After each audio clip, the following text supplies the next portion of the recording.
Hey everybody, hey, this is Mr. Fisher, your AP World History teacher. I'm here this morning. I showed you my house in Chapin on the last eLearning day. Now, every weekend I come to Conway. I have a condo here, and eventually I'll live here full time. And I really love the place in Chapin, but I also love the place here in Conway. I'll show you my view.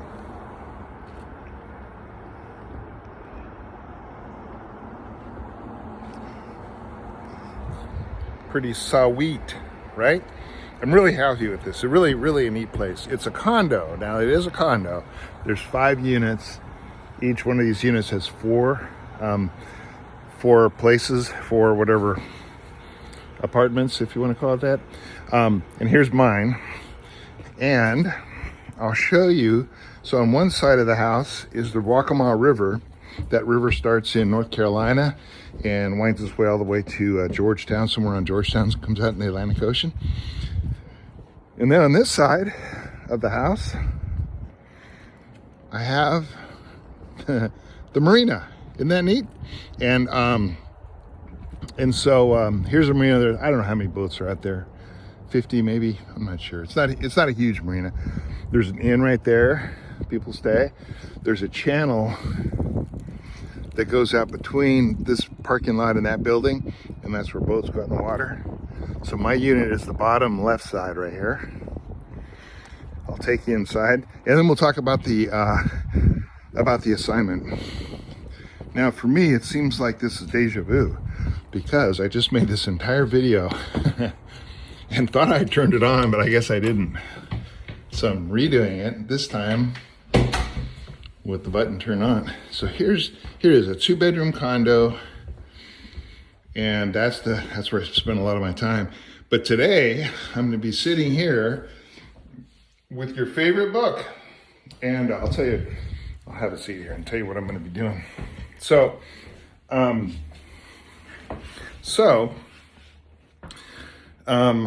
So what's the assignment today? So I told you in class the other day that I'm just going to have you read chapter 21B, because we already did 21A.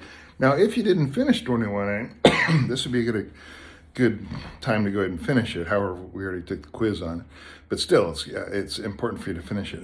But 21B, use the reading guide, and then in class tomorrow on Tuesday, we'll take the 21B quiz. But what I'd like to assign today. Well, I think you probably already read 21. Oh, that is what I'm assigning. Excuse me. I'm sorry. I was mistaking your assignment with mine. My assignment is I'm looking at chapter 22, and you'll be happy to know chapter 22. It looks like it must be the shortest chapter in the whole book. It's only 20 pages, so I'm going to split it into two sections of 10. Don't quote me. Maybe it's 11, but each section should be 10 pages. And so that's going to be less for you. It's also less for me because I'm outlining it today. And it takes that, even 20 pages is going to take me 4 or 5 hours.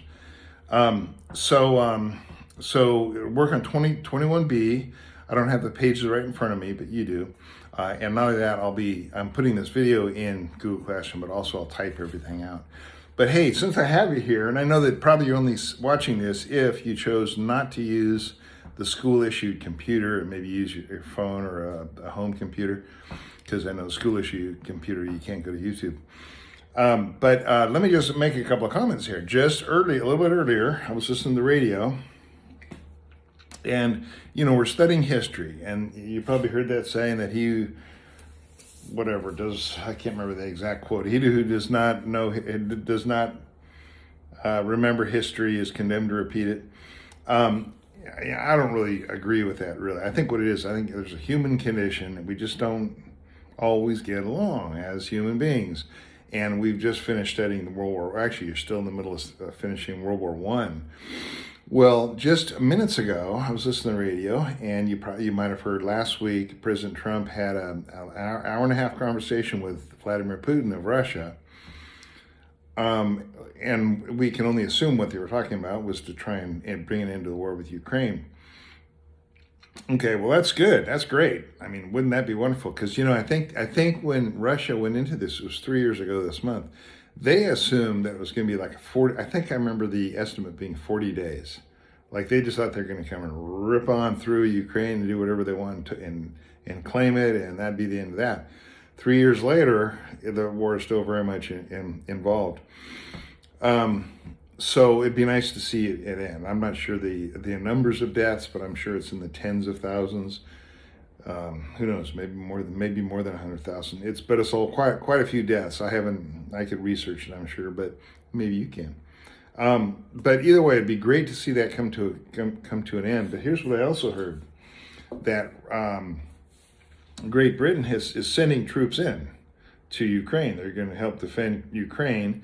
North Korean troops are already in Russia, helping Russia complete their war goals.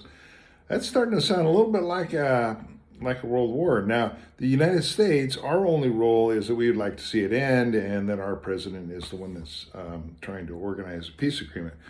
But there's also a lot being said about Volodymyr. Why can't I think of the Ukrainian president's name, Vladimir Zelensky, is very concerned that this little discussion that Trump and Putin had might just basically sell out Ukraine, basically saying, yeah, Putin, go ahead and let's agree to this peace agreement without involving Ukraine. So Zelensky's position is any peace agreement must involve Ukraine. So here I go back to our history that we're studying, is that, at the end of World War I, the peace agreement, peace treaty of Versailles was signed in 1919. The United States came in with some fairly idealistic goals, and we went through Wilson's 14 points. However, the other countries tended to be focused more on retaliation and revenge against Germany, which I can understand, because, the United States, we didn't have any of our territory directly affected. Now, people were killed, but, our troops were killed. So we didn't really have maybe the built-up rage that countries like, France and Great Britain had. So what they did, though, the peace agreement, since it kind of like all those 14 points that Wilson had proposed were kind of watered down. Even the League of Nations wasn't really, the U.S. didn't join for one, but it didn't really stick. And as a result, World War II happened 25 years later. So things kind of keep going around. So what I'm hoping is, the reason I'm making this video, is that this peace agreement is an episode of statesmanship and working out peaceful solutions that will please most people. Of course, nothing ever pleases all people. And the war is over, and Ukraine gets back to living a normal life as with Russia. So we'll see. My fingers are crossed. Hey, but have a good day today. It's a beautiful day. Don't go outside. Well, I hate to be the one to say don't go outside, but get your work done.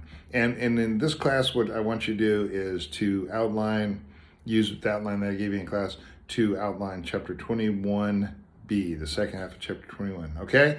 Now, tomorrow in class, Tuesday, we'll take 21b quiz, and then after that, we'll have 22a quiz the next on Wednesday and 22b on Friday. I'll type all this into Google Classroom. I hope you have a good day, and this is Mr. Fisher signing out.